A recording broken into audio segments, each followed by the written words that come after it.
then I think have already made their way out onto the track as they get their carts started. Jacob Jukes then will start on pole position with Finley Watson alongside Tom Carter and Nicholas Ellis on the second row, Harry Hurst-Grover and Max Shields on row 3. Ollie Naylor starts on the inside of row 4 alongside Jensen Mason, with Curtis Latimer and Jaden Hewitt on row 5, Sam Stoner and Dugas Privilenis on row 6, Bartek Filipiak and Elliot Thomas on row 7.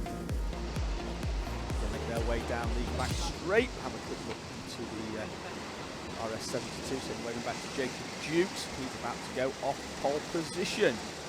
You can say he should have been preparing his own kart today instead of been sat watching the feed. But hope you're enjoying watching the feed rather than prepping your own kart. Here we go then in the Junior Max final. Lights are out. It's away and racing. And Jukes has lost the lead almost immediately to Watson. We've got 2 karts up in the background. One is Jaden Hewitt. I think the other one could be Harry Holland, although we'll confirm that when he comes through in a few moments' time. So the midfield already split as Max Shields has a dive down the inside of Harry Hurst-Grover, I think, there. As Finley Watson with a good start off the outside of the front row. Goes all the way around the outside of Jacob Jukes into the lead. Jukes managing to get back into second place and hold on. Behind them, that looks like we've got Tom Carter in 4th place. We'll confirm them over the time. Ellis is up into 3rd then. So it's Watson, Jukes, Ellis, Carter, Hurst-Grover, Shields, Naylor, Latimer, Stoner and Mason, your top 10. Watson with a fantastic opening lap. Swept all the way around the outside of Jacob Jukes, who was pretty much down to 3rd or 4th in the middle part of that chicane. Managed to ride it out and get back in front of Ellis and Carter. Ellis with a good start then. Looks like the outside row made a good one, with Watson getting alongside Jukes and then sweeping round the outside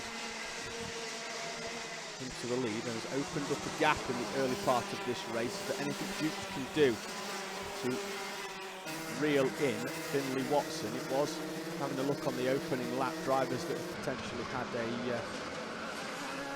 issues, like Bartek Filipiak and Jaden Hewitt, potentially 2 of the drivers that were off on the grass, with Dugas Privilenis making his way through into 11th place.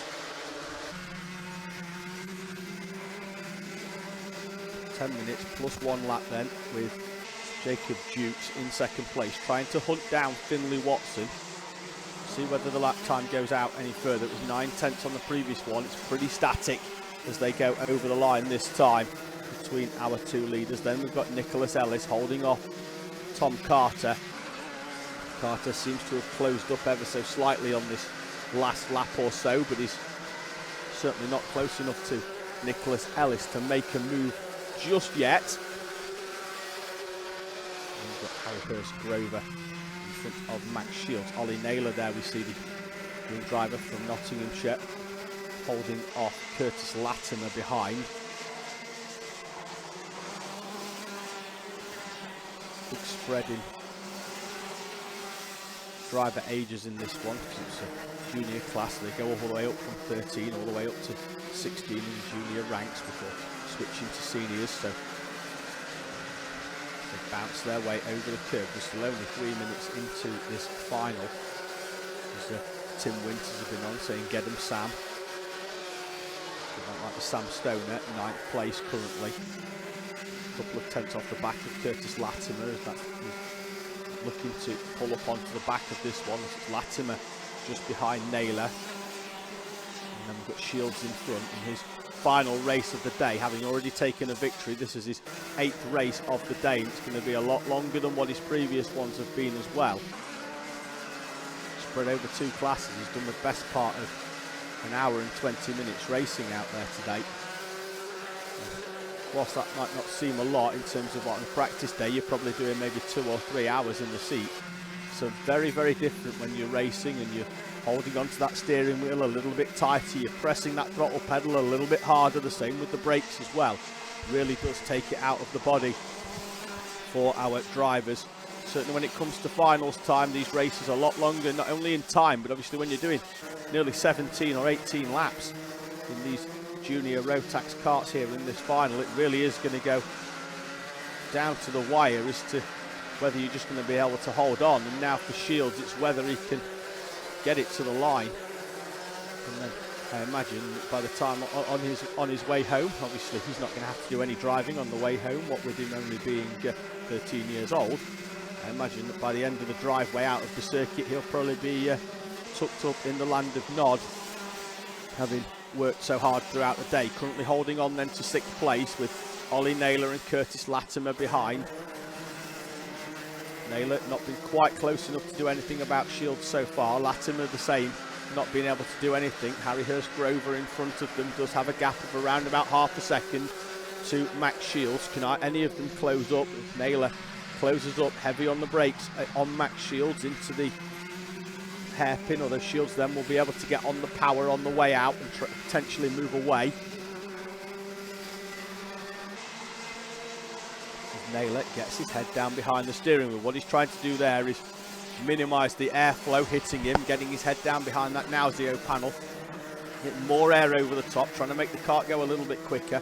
You see drivers that either they get the head down behind the steering wheel or they bring the knees up and drop the bum down in the seat and move the head further forward. At the front though, Jacob Dukes is starting to reel in Finley Watson. Watson had a gap of almost a second at the start of this race.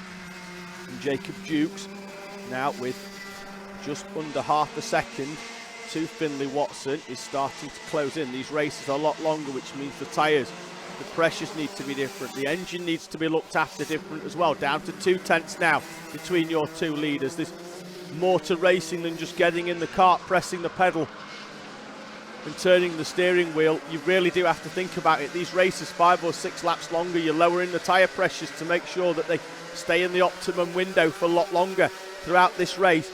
And Jacob Dukes, the kart really coming to him now on the back of Finley Watson at his local track from just down the road at Dover, is now going to come under pressure from Nottinghamshire's Jacob Dukes into the right-hander at the bottom of the track. Dukes all over the back now of Finley Watson, crosses the line, less than a tenth between them. 3.5 minutes remaining then in this race. We're barely past half race distance. We've already done 10 laps. We're going to get probably 18 in this race, and Jacob Dukes now closing in on the back of Finley Watson. Hasn't been close enough to make a move, probably doesn't want to too early once again, but on the flip side might not even know how long is to go in this race and may need to just start making a move at some point. Right into the slipstream then as they go down the back straight, and Dukes is out. Down the inside he goes, hard on the brakes. Can he get it stopped? He can't, and Finley Watson's back down the inside. Jacob Dukes, hand off the steering wheel, not quite sure why, because I think Finley Watson, if he was in Finley Watson's position, he'd have done exactly the same. Slid back down the inside, used the side pod through. Dukes goes again though, hard on the brakes into the second chicane. Is he going to get it stopped this time? He does, and manages as well to get it stopped for the hairpin at the end of the straight. Jacob Dukes then now leading the way. Watson back to the inside into the second chicane. Through he goes, and Tom Carter's on the back of this one. It's once again a 3-kart battle for the lead, and Carter's going to come down the inside for second place. Dukes squeezes him tight to the inside. Tom Carter through into second place. Finley Watson is going to get a little bit of respite. The battle behind him means that he's got a gap now of 7 tenths of a second, and Jacob Dukes in going for that lead is going to drop down into third place. Tom Carter then up into second. The top 10 as it stands with 2 minutes remaining. Watson, Carter, Dukes, Ellis and Hurst Grover in front of Shields, Latimer, Naylor, Mason and Stoner. So Latimer has managed to get past Naylor in that one, down into up into 7th place. 2 minutes remaining then. They make their way round over start finish. We're going to get 4 more laps in here. They're going to get round twice more before the timer even thinks about going to 0. Then it will go to 0. Then we'll get another lap on the end of that. So we're going to get 4 more. Can Tom Carter, who we pretty much forgot about in third place, having focused on the Watson and Dukes battle, has inserted himself into the mix for the victory here. Gap's only 4 tenths. Can Carter do anything about Watson? Dukes got alongside him, got through briefly. Is there anything the 45 can do here as we enter the final phase of this junior Rotax final? 1 minute remaining. They'll get round before that elapses, so we're going to have 3 more laps. And Carter is all over the back now of Finley Watson. He's reeled him in at the rate of around about a 1/10.5 a lap, which has been enough to put him right there. At the end of this one, Jacob Dukes has fallen away ever so slightly, but as soon as these two get alongside each other and slow each other down, he's going to be right back in the mix for this one. Is Jacob Dukes. Carter close enough that Watson's had to defend to the inside, and that's what I mean about them slowing each other down. Dukes is going to come through. There was half a second off the back there. Now he's closed right back in, half a second off the lead. Takes 2/10 out of the leading duo of Watson and Carter. There was nothing between them as they came over the line. Into the second chicane. Watson's going to have enough of a gap so that Carter can't get alongside into there. Carter then, we know that he's got that run out of this corner, round the left, it's a flick of a right, and then can he get close enough down that back straight on Watson? Watson doesn't need to defend this time. The time may well not even get down before they come over. I thought we were going to get through, but no. Oh, last lap board is out then here for our junior Rotax final. The time does elapse, and Finley Watson leads the way then in the final lap, defends into the second chicane from Tom Carter, and Jacob Dukes is right on the back there now as they're battling this 0.3 of a second between the three drivers that look like they're going to the podium, with Nicholas Ellis not too far behind. Dukes down the inside of Carter for second place into the back chicane. Is that going to give Finley Watson enough respite to come through and take the victory? He has a look over his shoulder. Dukes is late on the brakes, but not as late as Carter. Through down the double apex right. It's going to be a shootout for the line. Watson takes the victory.